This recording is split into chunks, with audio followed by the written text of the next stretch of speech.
Kung meron ka na iipon at natatabi dyan sa inyong alkansya, ilabas mo na. Sheesh, gwapo. Sa mga gusto ng murang sasakyan, alam nyo na kung saan kayo pupunta. Dito lang yan sa Nagdaiisa. Hi everyone! Dahil marami nga nagbabalik ng sasakyan kay Boy AC Bulwak, ay tila napuno ang kanyang garahe ng garanti sabog at garanti bulwak na sasakyan na talaga namang jackpot ang makakabili. Sa video na ito ay panoorin natin ang kadarating lang na budget meal daw kuno pero paniguradong butas ang bulsa nyo. Panoorin natin ang video na ito. Nagsimula ang video sa ibinalik na baby Altis ng buyer dahil may emergency daw.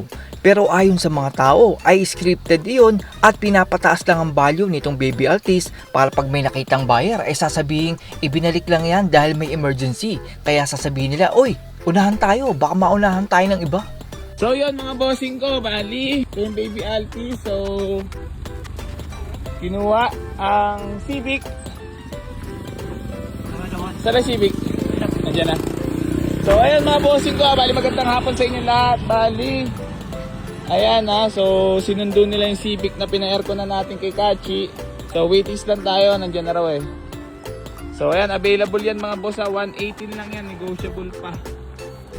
Ayan ang Civic, naririnig ko na. Maya-maya ay dumating na itong panibagong ibinibenta ni Boy AC Bulwak at may grand entrance pa. Available na to mga bossing ko ha, Civic. Ayan na oh, naririnig ko na. Oh, hindi nga ako nagkakamali. Automatic transmission yan mga boss. Ay. Grabe naman yan sir. Honda Civic bigote na automatic transmission mga boss, naka-mags. Ayan. So, tanungin natin kung malamig na ang aircon conditioning. Isa nasa loob lang mga boss. Ayan, naka-mags. Automatic. Napakalamig daw ng aircon, sabi niya. Pero hindi ba't kotse ang binibenta mo at hindi air conditioner? Oops, ayan. Budodoy. Civic bigote mga bossing ko ah. Sheesh, gwapo. Boss, puta malamig ka boss ah. Aray mo. Ayan ang mga bossing. PM nyo na ako, baka may mga kursulado sa inyo. Pwede na puntahan agad. Si Boy AC Bulwak naman daw ang numero 1 nagbibenta ng segunda manong sasakyan pero hindi niya sinabing sira ang kanyang ibinibenta. Ayan na, Civic bigote mga bossing ko ah. So marami tayong available units dito mga bossing ko. Bali magandang hapon nga pala sa inyong lahat. Sa mga gusto ng murang sasakyan, alam nyo na kung saan kayo pupunta. Dito lang yan sa Nagdaiisa.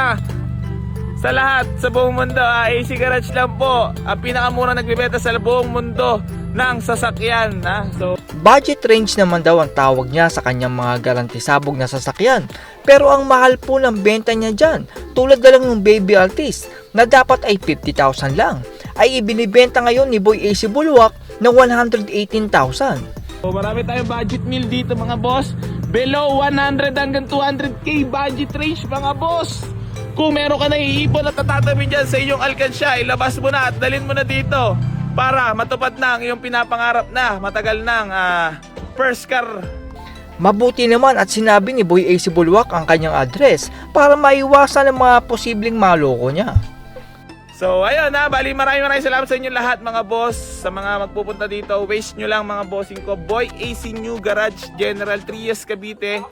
Or kung hindi nyo mapin mga boss, yung Boy AC New Garage, pwedeng Buena Vista 3, Barangay Hall, General Trias, Cavite.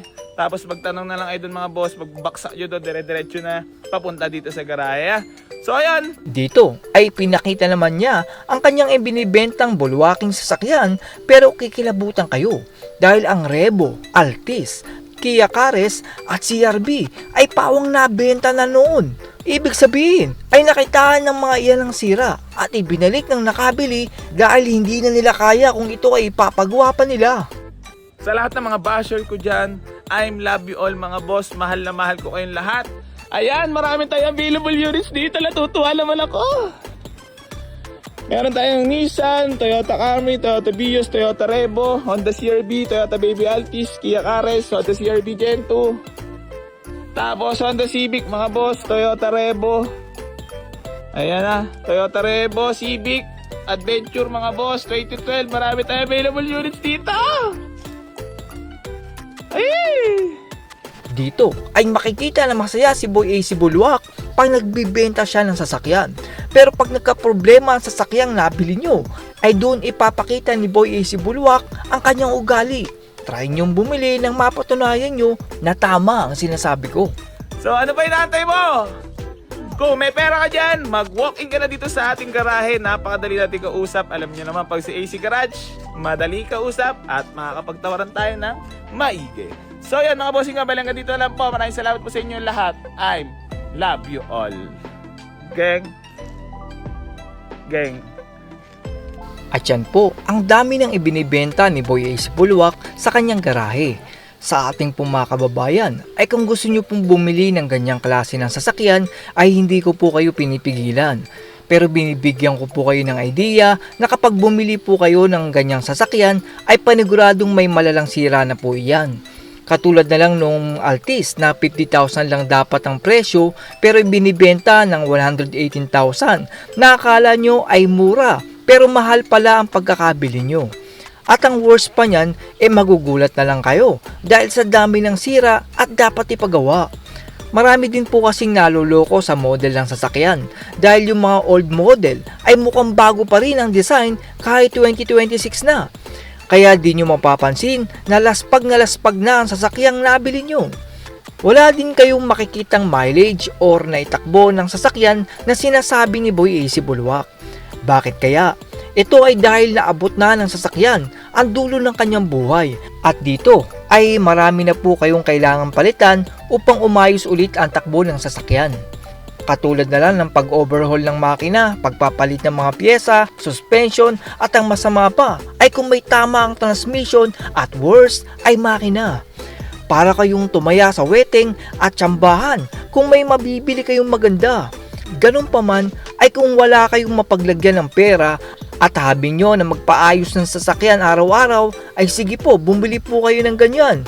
Pero kung kapos kayo sa budget at gusto nyong magkaroon ng pangarap nyong sasakyan, ay gamitin nyo na lang ang pera nyo sa business at palaguin. Kapag may pera na kayo, ay bumili na lang kayo doon sa totoong mekaniko na sasabihin ng sira at ipapakita ang ginawa doon sa sasakyan. Ang masama kasi dito kay Boy AC Bulwak ay hindi niya sinabi noon sa mga nakabili sa kanya na wala pala siyang ginawang pag-aayos sa sasakyan at ipinabibenta lang pala iyon sa kanya. Ibig sabihin ay tama pala talaga ang hinala ko 1 year ago na hindi pala talaga inaayos ni Boy AC Bulwak ang sasakyan bago ito ibenta. Nagkaroon kasi ako ng hinala noon 1 year ago na hindi inaayos ni Boy AC Bulwak ang mga binibentang sasakyan at ipinapasa sa makakabili ang lahat ng sira nito. Pinabulaanan ito ni Boy AC Bulwak at wala daw katok ang kanyang utak na magbibenta siya ng hindi inayos.